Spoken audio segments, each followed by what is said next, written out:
I don't think Right. the accuracy is like as big a deal as people make it. Honestly, I think it's been way overblown. Does he have a couple throws that are bad? Where he missed. Yeah, everyone Yeah, does. he Everyone does. exactly.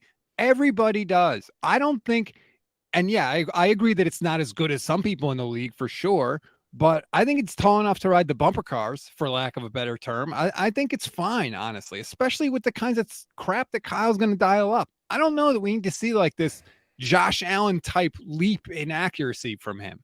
I just feel like if Bill Walsh were alive and he were coaching this team, would he want to do the Trey Lance project or would he settle for Brock Purdy?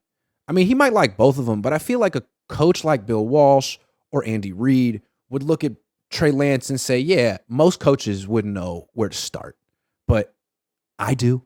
I can do this. So give me Trey because that guy can win the Super Bowl with me.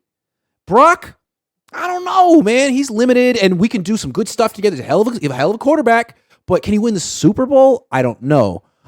Trey, I think me and him can win the Super Bowl, not other coaches. And I feel like that was the confidence that I thought Kyle Shanahan had when he took this kid. But ever since then, he keeps reverting to the path of least resistance, which is so disappointing for an offensive guru that you like so much, Rob. You. Yes, I do. Yes, I you do do. like him. I think this is his only blind spot, honestly. I What a really blind do. spot. It's a big one. I agree. Yeah. But that's why you need somebody else to maybe force him to do something he doesn't want to do. That's why I kind of wonder if Jed needs to go and say, look, when you take a quarterback, especially one that high, everything that you do has to go towards developing this guy. Every single thing. And you haven't done You would that, think Kyle. they'd have that conversation before they made the deal. I Denise, John, everyone in the room. I mean, you would think that would be understood, but I'm with you, man. Denise and John do not care that much at all. I I don't think Jed know. does. I don't know Maybe. if Maybe. Denise and I Dr. kind of get York. the feeling that Denise and John stepped in and they were heavily involved in the hire of Kyle. I think that I got my sense is that they didn't want to run the team. They gave it to Jed when he was 27. He hired Singletary. Then he got Harbaugh, fired Harbaugh, got Tom Sula, got Chip Kelly, and I think that the parents stepped in and like, look, we are a laughing stock.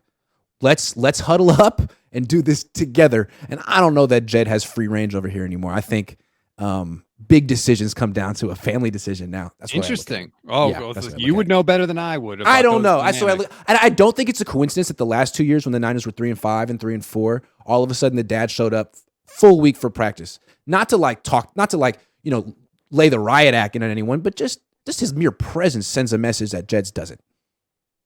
And I think that's okay. I like that little bit of tension there. That could be a good thing. And I just think that maybe for this one spot on the roster, and I know it's an important one, but maybe Kyle needs to be forced to do something that he doesn't necessarily want to do. Every coach has strengths and weaknesses, and maybe this is just a weakness in his game that he doesn't recognize how to develop this guy and have patience with someone to figure it out. And I wish that he would, because I would love to see just clear the deck, play Trey, nobody over his shoulder, no backup plan. If you miss the playoffs, you miss the playoffs.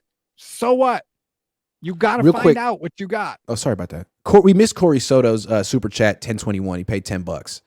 Oh, geez. If you want to go back and get it. Yeah, it's all good. To say his mechanics are exactly the same. Oh, he's saying I'm wrong. Well, then we definitely need to show it now. Okay, well, yeah, he says to say his mechanics are exactly the same in these videos is just wrong. But again, generally we won't glean much from these videos. It just indicates that he's working and probably working hard. Yeah, I think you're right, Corey. I think what we said is he's not crouched as much when he's starting his motion. He's a little bit more upright so that when he's transferring to his extended leg, it doesn't look as drastic. But what I'd like to see is him not transfer to an extended leg. I think that would be the biggest thing to help. I mean, do you ever see a pitcher land on the mound with a straight leg? Have you ever seen that? No.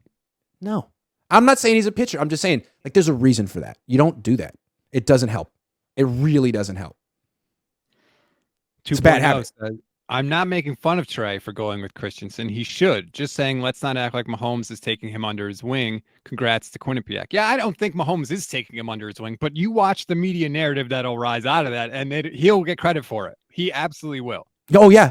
Oh, no. If Trey Lance turns it around this year, every story will be, let's go back to it started in Dallas when that's how it's going to be, right? That's the story. That's going to be in Wikipedia. You know what I mean? It was a brisk spring day. Yeah. Patrick Mahomes woke up and had an idea. The other thing I'll say is this. Whether you think that Trey's delivery is different, whether you think it's the same, he's getting work in right now, and God knows he needs it. Brock Purdy is unable to do that right now, and he's going to be unable to do that for a long, long time, months and months and months. And freaking Darnold's learning the offense. Like, he's over in, like, Spanish 1 learning how to, like, conjugate his verbs. You know what I'm saying? Like, he's got a ways to go.